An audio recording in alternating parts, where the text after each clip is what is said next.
నిన్న చంద్రబాబు నాయుడు గారు ఒక మాట అన్నారు. మనం ఎంత అభివృద్ధి చేసినా, ఎంత సంక్షేమం చేసినా పక్క చూపులు చూస్తున్నారని చెప్పి. ఏంటి చంద్రబాబు నాయుడు గారు అన్న మాట ఏంటి? పక్క చూపులు అంటే ఏంటి అర్థం? ఎక్కడ అభివృద్ధి చేశాడండి ఆయన? ఆయన మాటలుగా చెప్పడమే కానీ చేతలు ఎక్కడ చూపించలేదే. మరి నీ ప్రభుత్వంలో ఎక్కడైనా సరే ఈ రాష్ట్రంలో అభివృద్ధి అనేది కనపడిందా అని మేము అడుగుతా ఉన్నాం. మరి మీ కుమారుడు నారా మరి లోకేష్ గారు రెడ్ బుక్ రాజ్యాంగం పెట్టి విపరీతమైనటువంటి ఈ 2 సంవత్సరాల కూటమి ప్రభుత్వంలో నువ్వు ప్రజల్ని ఎస్సీ, ఎస్టీ, బీసీ మైనారిటీ వర్గాలను హింసించడమే తప్పించి కూడా ఎక్కడ కూడా అభివృద్ధి అని చేసినటువంటి చరిత్ర కూడా ఎక్కడా లేదు. ఎక్కడ చేశారు మీరు అభివృద్ధి?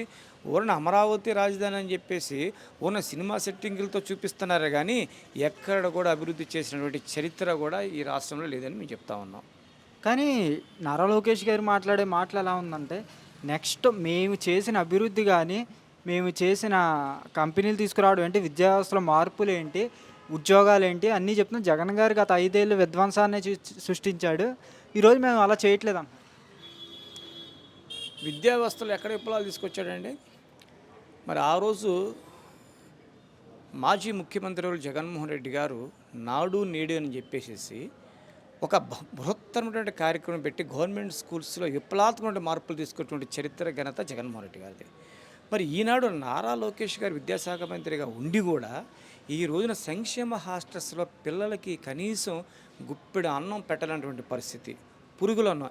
నిన్నగా మొన్న ఏలూరు జిల్లాలో ఒక సంక్షేమ ఎస్సీ హాస్టల్లో చిన్న పిల్ల 8th క్లాస్ చదువుతున్నటువంటి పాప దుప్పటి ఇమ్మని చెప్పేసి వార్డెన్ అడిగితే దుప్పటి లేదని చెప్పేసి ఆ పాపని అర్ధరాత్రులు బయటికి గెంటి వేసిన పరిస్థితి సోషల్ మీడియాలో మనం చూస్తూ ఉన్నాం. ఈ రోజున సంక్షేమ హాస్టల్స్ మూతపడుతున్నాయి. పిల్లలు అటెండెన్స్ తగ్గిపోయింది. ఈ రోజున విద్యకు దూరం అవుతున్నారు మా దళిత వర్గాల పిల్లలు, ఎస్సీలు కానీ, ఎస్టీలు కానీ, బీసీలు కానీ. మరి అనేకటువంటి ఆ రోజుల్లో గవర్నమెంట్ స్కూల్స్లో మరి జగన్మోహన్ రెడ్డి గారు ముఖ్యమంత్రి అడ్మిషన్స్ ఫుల్, ఎక్కడ కూడా ఖాళీ లేవు సెక్షన్స్.